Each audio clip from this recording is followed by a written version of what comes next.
Oke. Kalau menurut pandangan Pak Mori sendiri, presiden atau pemerintahan saat ini sudahkah ia menjalankan hukum sesuai dengan peraturan yang sudah ada atau belum? Nah, kalau dilihat dari perkembangan yang ada, memang kalau boleh dilihat banyak hal-hal yang ya belum membesarkan harapan, karena Ya, banyak gitu. proses-proses hukum itu yang tidak dijalankan sebagai banyak pengamat hukum, bahkan oleh pakar hukum, istilah tebang pilih. Oh gitu. Tebang pilih. Contohnya? Dan ada kasus tertentu, Mm-mm.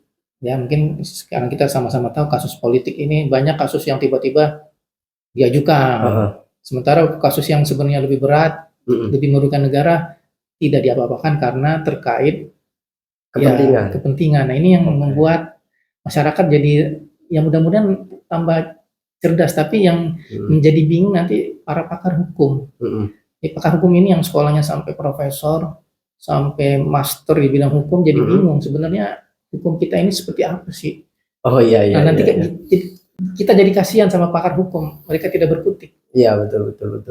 Ada yang bahkan cenderung diam, padahal sebagai seorang ilmuwan, entah itu di bidang hukum, di bidang apapun, harusnya ilmunya itu bunyi. Ya, betul. Ilmunya itu bunyi dengan logika politik dia, logika berpikir dia, logika nurani. Tapi kalau dia diam, nah itu saya khawatir gelar-gelar profesor di bidang hukum itu nanti hanya sebatas gelar. Ya, nanti tidak ada nilainya. Iya. Suatu saat seorang profesor akan dilecehkan di masyarakat karena hukum aja dia nggak. Iya, betul. Nggak ada suaranya gitu. Gimana dia mau? Nah, itu mungkin yang akhirnya nanti merusak tatanan yang selama ini kita agung-agungkan negara hukum, tapi di belakang itu semuanya kita khawatir bukan nol besar, minus. Kalau minus kan berarti parah besar. Kalau nol mungkin masih bisa dinaikkan. Ini kalau minus, aduh. Ya, harapan Pak Mori sendiri, harapannya ke depannya untuk warga negara Indonesia dan untuk pemerintah negara Indonesia menuju perubahan seperti apa, Pak?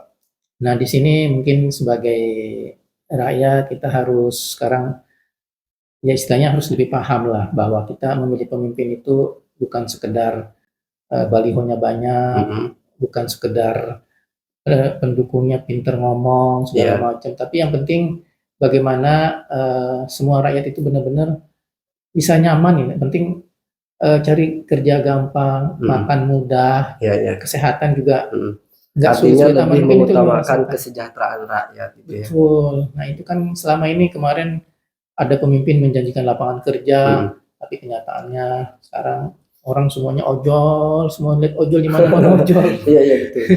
Tapi saya punya prinsip, Pak. Punya prinsip. Kalau keyakinan saya itu di dalam berpolitik ini tidak ada yang namanya musuh yang abadi dan tidak ada yang teman, tidak ada juga teman yang abadi. Semuanya akan berubah tergantung kepentingan perutnya masing-masing. Itu yang saya lihat.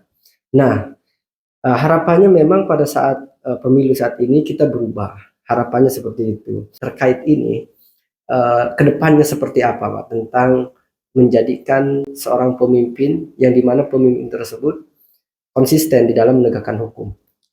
Iya, jadi memang benar ya, kita memang sekarang berada di dalam alam era informasi yang begitu cepat, sehingga sebenarnya ini juga kesempatan bagi masyarakat luas, bagi rakyat untuk bisa belajar lebih cepat, baik entah itu tentang politik praktis segala macam ya. Sekarang maupun informasi banyak, tapi kan sudah mulailah ya, sudah mulai rakyat kita ini mudah-mudahan ya ke depan ini bisa lebih baik ya, jangan terpengaruh hanya dengan slogan, hanya terpengaruh dengan janji-janji, karena itu kan semua sudah dibuktikan 5 tahun sebelumnya seperti apa. Tapi kalau rakyat kita mau ditipu lagi, kan saya juga nggak bisa bilang bangsa Indonesia ini bangsa yang sering ditipu. Ya, korban ya sebenarnya. Korban dari zaman Belanda udah ditipu. Padahal zaman Belanda hanya kebijakan dagang, bukan politik, tapi dikuasai.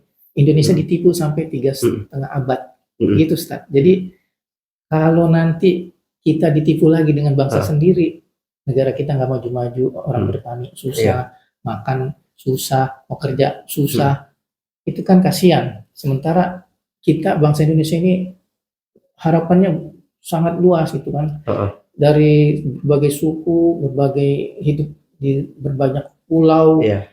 Ini semua kan mereka punya harapan, ya. Punya laut tapi hasil lautnya nggak bisa dinikmati, punya hutan hasil hutannya keluar gitu. Jadi saya tetap berharap ya masyarakat juga saat ini harusnya bisa lebih pintar, lebih cerdas, bagaimana memilih pemimpin gitu, bukan sekedar dari slogan, tapi lihat track record. Jangan sampai kita ditipu lagi dengan slogan-slogan. Seperti zaman Belanda kita ditipu selama 3,5 abad. Itu kan 2 keturunan. Mengenai trik record tadi, saya penasaran nih Pak, mengenai trik record. Kalau paslon nomor 1 Pak Anies Baswedan, yang Pak Mori sendiri yang tentunya udah lama sebagai aktivis dan juga sebagai pengamat di dalam masalah politik ini, masalah trik record Pak Anies Baswedan itu yang Pak Mori ketahui apa saja Pak? Supaya masyarakat ini tidak bingung gitu. Ketika mereka dihadapkan terhadap 3 pilihan saat ini, mereka tidak hanya ikut-ikutan. Karena yang saya lihat sekarang ini banyak Pak, banyak yang cuma ikut-ikutan anak muda nih Pak. Kalau di kampung saya, anak muda itu mau memilih paslon nomor 2. Gara-gara apa? Gara-gara gemoy. Gemoy ya Pak. Ya. Kemudian mau memilih paslon nomor 3. Ini gara-gara ada lagi alasannya, gara-gara ngikutin orang lain. Karena orang lain pun memilih nomor 3. Nah, yang kita harapkan adalah masyarakat ini memilih dengan cerdas sesuai hati nurani dan dia melihat trik record dari semua pasangan capres. Kan seperti itu Pak ya. Oke, menurut Pak Aryan, nomor 1 trik recordnya seperti apa? Ya memang kalau nomor 1 kan belum pernah jadi pimpinan tinggi ya. Oke, belum pernah jadi presiden. Oke. Tapi kalau kita lihat, saya nggak perlu jauh-jauh, kita lihat Jakarta aja. Oke, ya. Dulu ya karena studi bandingnya pasti ke Jakarta. Betul. Yang real aja. Dulu dia disukan disintegrasi, ternyata enggak tuh. Dulu dia disukan membela kaum menyampaikan kaum minoritas. Ternyata enggak tuh. Enggak juga. Akhirnya selama kepemimpinan Pak Anies, Jakarta adem, damai, prestasi pembangunan juga ya nggak mengecewakan, bahkan banyak penghargaan dari dunia luar di transportasi, ya di pengembangan pelayanan rakyat. Yang saya kaget itu terakhir rumah sehat. Ya, rumah sehat. Ya, jadi rumah sakit sudah diganti rumah sehat.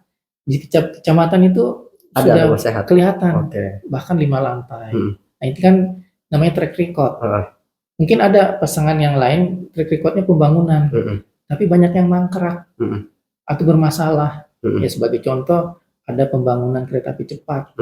Tapi dihitung-hitung itu pengembaliannya sampai 60 atau 70 tahun. Iya. Ini kan track recordnya nggak bagus. Artinya kenapa investasi yang bisa nguasain sampai puluhan tahun itu mungkin nanti kita bisa mundur lagi ke zaman Belanda. Nah, jadi memang ada pembangunan, tapi apa manfaatnya itu kita lihat.